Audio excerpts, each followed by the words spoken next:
எல்லோருக்கும் வணக்கம். பல்லவர் குருகுலத்தின் சார்பாக கல்லூரிலிருந்து திருமாவளவ கச்சிராயர். இது 6வது எபிசோடு. இந்த எபிசோடில் நம்ம வர்ணாசிர தர்மத்தை பற்றி பார்ப்போம். ஏன்னா இந்த காலத்தில் ஜாதிகள் இல்லை, மதங்கள் இல்லை அப்படின்ற மாதிரி ஒரு குரூப் எடுத்துகிட்டு வர்றாங்க. அது உண்மையான விளக்கம் என்ன? இந்த வர்ணாசிர தர்மம்னா என்ன? இந்த வர்ணாசிர தர்மம் ஜாதிகளை அடிப்படையாக கொண்டதா இல்லை தொழிலை அடிப்படையாக கொண்டதா அப்படின்றத புரிதல் மக்கள் மத்தியில் இல்லை. அந்த புரிதலை ஏற்படுத்துறதுக்காக தான் இந்த எபிசோடு. இப்போ வர்ணாசிர தர்மம் அப்படின்னு சொன்னாலுமே பிராமணர், சத்திரியர், வைசியர், சூத்திரர், இது 4 வகை வர்ணங்கள். இப்போ சூத்திரர்கள் பார்த்தீங்கன்னா ஒரு சூத்திரத்தை அடிப்படையாக கொண்டு வாழ்க்கை நடத்துபவர்கள் தான் சூத்திரர்கள். இதில் யாரெல்லாம் வராங்கன்னு பார்த்தீங்கன்னா விவசாயம், நெசவாளி, பொற்கொள்ளன், பிளாக் ஸ்மித்து,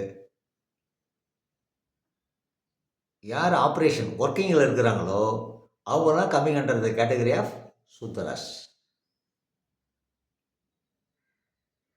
இவங்களால கண்டுபிடிக்க முடியாது, எக்ஸிக்யூட் பண்ணுவாங்க. இப்போ விவசாயி யாராவது ஒரு நெல் ரகத்தையோ இல்லை ஒரு பூச்சி மருந்தையோ கண்டுபிடிச்சிருக்காங்களா? இதை கண்டுபிடிக்கிறவங்களாம் யார்? R&D, research and development. இதுக்கு தான் நிறையா யூனிவர்சிட்டிஸ் இருக்குது, அக்ரிகல்ச்சர் யூனிவர்சிட்டிஸ். அதுபோல் ஒன்று ஒன்றுக்கும் அறிவாற்றல் புரிந்தவர்கள், அதுதான் பிராமின். இன்றைக்கி சொல்கிறோமா நம்ம ரிசர்ச் அண்ட் டெவலப்மெண்ட்டு, இவங்களாம் அந்த காலத்தில் பிராமணர்கள்.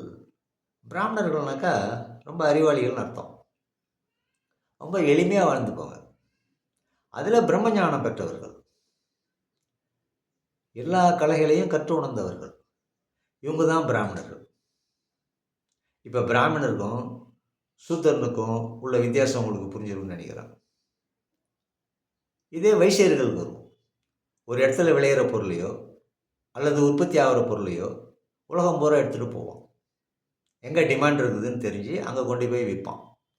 இவன் தான் வைசியன்.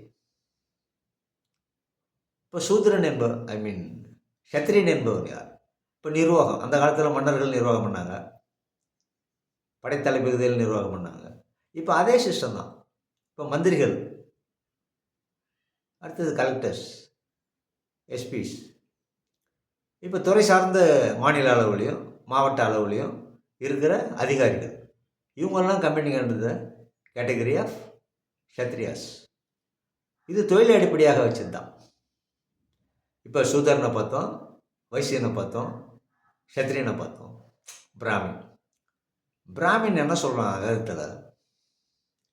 இவர்கள் அறிவாளிகள், தனக்கு கீழே உள்ள மூவகை வர்ணத்தாரையும் அமைதியாகவும் சந்தோஷமாகவும் நிம்மதியாகவும் வைத்து கொள்ள வேண்டிய பெரும் பொறுப்பு இந்த பிராமணர்களுக்கு உண்டு. அப்போ அறிவாளிகள் பொறுப்பாளர்கள், பொறுப்பு அதிகமாக இருக்கும். இதுதான் அந்த காலத்தில் கடைபிடிக்கப்பட்டது. இதிலே பார்த்தீங்கன்னா இப்போ நாம் வழக்கில் கொண்டுட்டுருதெல்லாம் சனாதன தர்மம், இப்போ சங்கின்னு சொல்கிறாங்க இல்லையா, சனாதன தர்மத்தை ஃபாலோ பண்ணுறாங்க. சனாதன தர்மத்தை தோற்றுவித்தவர் யாருன்னா மனுவுக்கு பிறகுதான் சனாதன தர்மம். ஆனால் அதுக்கு முன்னாடியே ஒரு தர்மம் இருந்துச்சு, வேத தர்மம். ஆனால் இது யாரும் பேச மாட்டாங்க. ஏன்னா இதே தான் பிராமின், சத்திரியா, வைசியா, சூத்ரான்றது தான். ஆனால் பனிஷ்மெண்ட், தண்டனை அப்படின்னு வரக்குள்ள அப்படியே உல்டாவாக மாறும். வேத தர்மத்தில் ஒரு சூத்திரன் தவறு செய்தால் அவனுக்கு கொடுக்கும் தண்டனை போல் 12 அல்லது 24 மடங்கு தண்டனை கொடுக்க வேண்டும். ஏன்னா அவன் அறிவில் சேர்ந்தவன், தவறு செய்யக்கூடாது. அப்படி தவறு செய்யும் பட்சத்தில் இவனுக்கு கொடுப்பதை போல் அத்தனை மடங்கு அதிகமாக கொடுக்க வேண்டும். ஆனால் இது நியாயமாக தான் தெரியுது. அதே போல் சத்திரியர்களுக்கு வைசியர்களுக்கு. சூத்திரனுக்கு தவறு செய்தால் கம்மியான தண்டனை தான். அவன் உழைப்பாளி, அவன் அடிக்கடி தப்பு செய்வான். அதனால் அவனுக்கு தண்டனையை கம்மியாக கொடுக்கணும் அப்படின்றது தான் விதி. ஆனால் இதே மனு தர்மத்தில், இப்போ சொல்கிற சனாதன தர்மத்தில் அப்படியே மாறி இருக்கும். சூத்திரன் தவறு செய்தால் அவனை மாறுகை மாறுகால் வாங்க வேண்டும். அதே தவறை ஒரு பிராமணன் செய்தால் அவனை முட்டை அடித்து கரும்புலி செம்புலி குத்தி கழுது மேலே ஊர்வலம் விட்டாலே போதுமானது. இங்கே தான் மாறுது. அறிவாளிகள் தனக்கு சாதகமாக சட்டத்தை ஏற்றுக்கிறாங்க.